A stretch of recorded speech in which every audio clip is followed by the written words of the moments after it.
आज माझी इच्छा सँडविच खायची झालेली. मला भूक पण लागलेली. त्यासाठी मी आधीच बटाटे शिजवून घेतलेले. नंतर कढई घेतली. त्यामध्ये 2 चमचे तेल घातलं. तेल गरम झाल्यावर एक छोटा चमचा जिरा घातला. नंतर बारीक कापलेला कांदा घातला.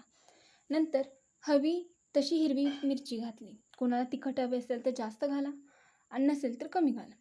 हे सर्व व्यवस्थित मिक्स करून त्यामध्ये चवीनुसार मीठ, एक छोटा चमचा हळद, एक छोटा चमचा लाल तिखट पावडर, जिरा पावडर, शिजवलेला बटाटा मॅश करून घाला. हे सगळं व्यवस्थित मिक्स करा. हे मिक्स झाल्यानंतर हे सगळं साईडला ठेवा. नंतर 2 ब्रेड घेऊन दोन्ही साईडला टोमॅटो केचप लावा आणि त्यामध्ये बटाट्याची स्टफिंग भरा. नंतर एक पॅन घेऊन त्यावरती तूप सोडून दोन्ही बाजूनी सोनेरी रंगाच्या होईतोपर्यंत भाजा व चहासोबत मस्तपैकी एन्जॉय करत खा.